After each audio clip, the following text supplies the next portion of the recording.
How's it going, everyone? I'm the Tumblemeister, here with the sole purpose of building better tumblers. In this video, we're going to talk about why tumblers should always end every skill with a rebound. Let's get to it.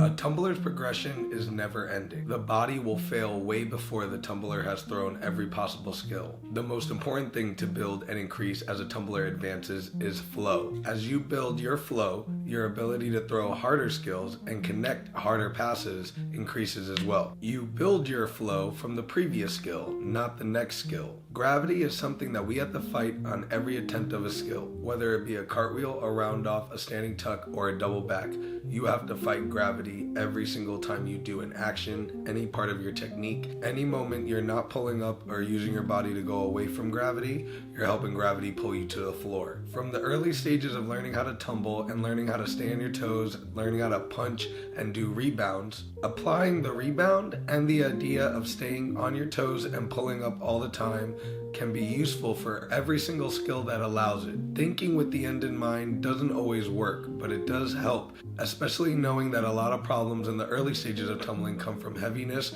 or not being able to keep the weight away from the ground. Whether it's heavy feet in a round off, whether it's landing bent and absorbing too much, teaching the tumbler to get every action away from the floor, whether they learn it well or not, is still useful, and it can be the difference between a tumbler learning skills early on and mastering them a lot younger than most tumblers, or staying on a skill for too long and not being able to fix their corrections because they think it's more of a technical correction than a mindset correction in terms of starting to get that body away from the floor. Pretty much every skill after the back handspring is going to need a rebound to do it effectively. Once you're on tucks, layouts, fulls, doubles, all the variations in between, and moving into even more of the more elite skills like triples, double backs, you're going to need to have a rebound almost built in naturally into your tumbling so that you can focus on the flipping parts of the harder skills. Between your round off and your back handspring, those will be your two primary skills to enter into the more advanced flipping skills. A skill is defined by its technique. Therefore, a round off or a back handspring are different skills than a round off rebound or a back handspring rebound. I tell my tumblers that when you're doing a back handspring rebound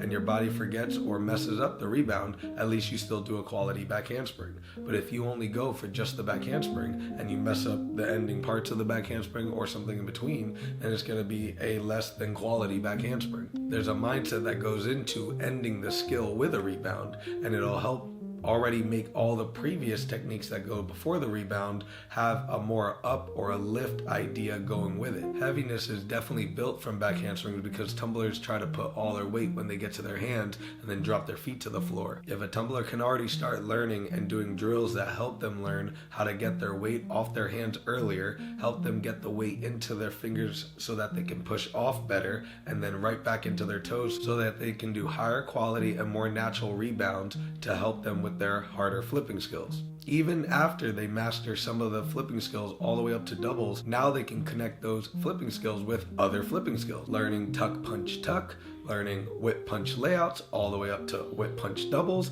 Now you're going into a full punch, whip, punch doubles. Now you're doing all these skills that are connected with no hands, and you're using your bounding ability from your rebound to now connect these flipping skills. Even if a tumbler's hardest skill gets up to a double, that's very, very good, and a lot of tumblers don't get to reach that skill.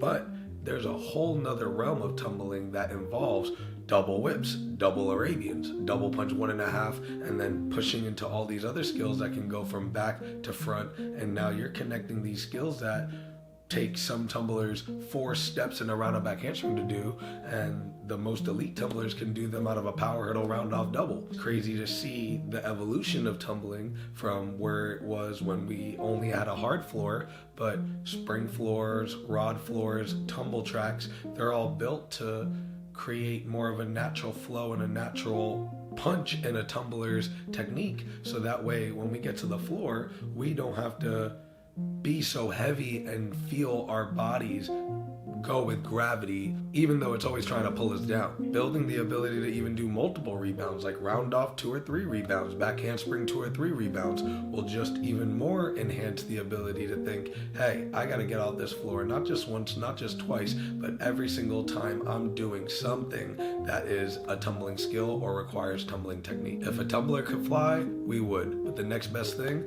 is to punch, rebound, bound, do all these things that keep us away from the floor, because we don't want to feel the gravity pull us towards our hands or towards our face. We want to keep the weight towards our toes and keep our chest and our upper body away from the ground at all times. Once that tumbler learns a round off, rebound should be pretty much the ending of every skill possible. When that tumbler starts building towards the more advanced skills and even harder connections with those skills, they'll thank their coaches for helping them think about those rebounds a lot more in the earlier stages of their career. Nobody climbed Mount Everest not thinking about how tall that mountain was first. If you want to be an elite tumbler, you got to think about all the stuff you're going to have to use even in the earlier stages of your tumbling before you even get there. Thank you all for watching. I hope you all learned something. If you enjoyed the video, please leave a like. If you're not subscribed, please make sure to hit that big red button. And a question I have for all of you is, how important do you think a rebound is in your tumbling? Make sure to click the bell to be notified for my future videos, and I'll catch you guys in the next one.